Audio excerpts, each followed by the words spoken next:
Pemirsa, gerak-gerik Ustadz Abdul Somad tak pernah sepi dari sorotan. Riuh ceramah UAS di KPK pun mengisyaratkan sejumlah kalangan tampaknya masih memelihara alergi terhadap sang Ustadz. Itukah dinamika yang harus dihadapi para penyerbu kebaikan?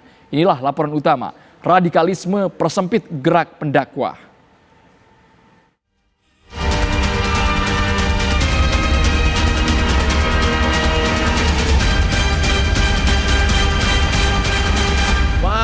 Banyak orang khawatir kalau saya ceramah.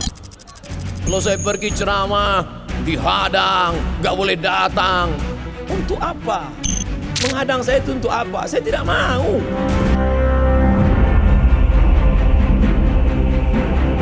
Ustadz Abdul Somad harus kembali mengelus dada.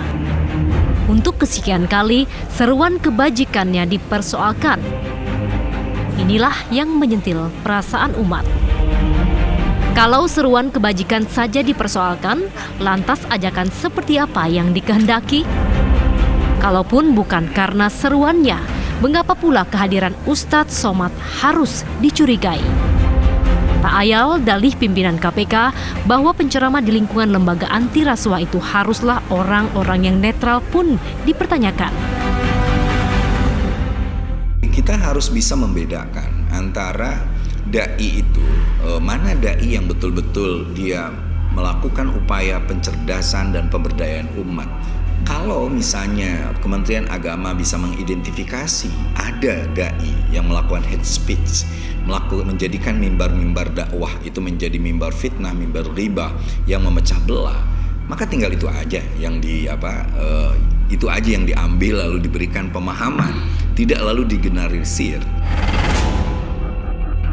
Jangan kemudian gara-gara masa lalu, yang juga masa lalu itu adalah hak sah-sah saja secara politik, orang berbeda pilihan, lalu dipermasalahkan, kan aneh. Jadi berlebihan juga lah KPK itu kalau kemudian melarang-larang orang yang punya kapasitas berbicara di depan umum dengan argumen yang dapat dipertanggungjawabkan, bahkan memberi manfaat.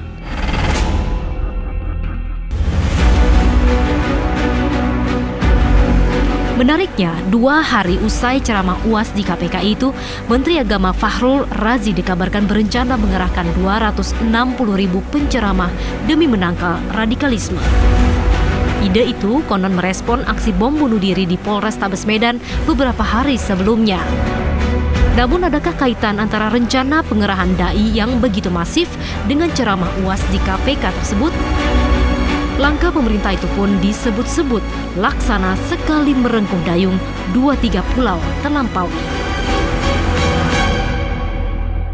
Kalau sampai 200.000 lebih ustadz yang dijadikan sebagai alat untuk menangkal radikalisme, itu artinya hampir seluruh wilayah Republik ini terpapar radikalisme.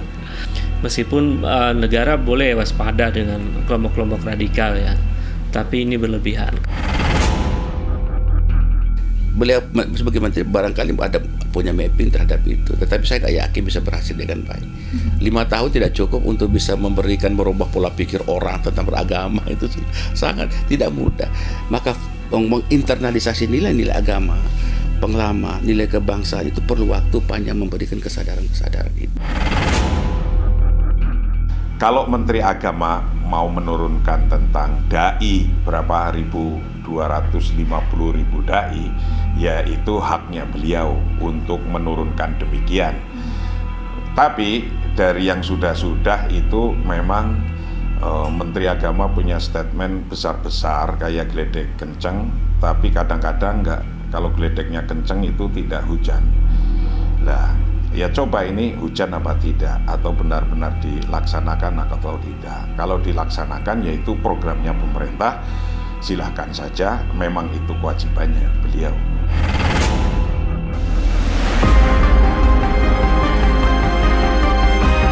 Buntut panjang ceramah UAS di KPK seakan memunculkan anggapan Ustadz 42 tahun itu dipandang radikal dan intoleran di mata penguasa.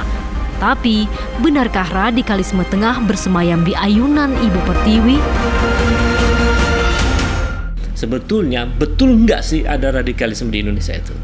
Kalau yang dimaksud radikalisme itu adalah teroris, tangkepin aja sekarang. Karena teroris itu bertentangan dengan prinsip-prinsip kemanusiaan universal.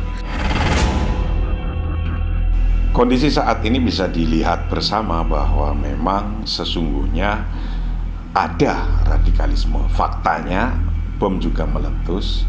Faktanya di Sumatera kan, Sumatera Utara juga faktanya Pak Wiranto juga ditusuk oleh orang.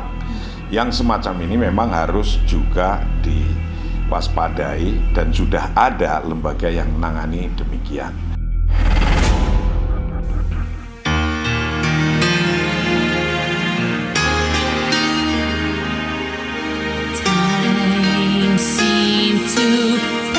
Radikalisme dan intoleransi seolah menjelma menjadi kata-kata sakti. Penguasa seakan leluasa berlindung dan berdalih di balik isu-isu tersebut demi lahirnya kebijakan ini itu sebagai penangkalnya.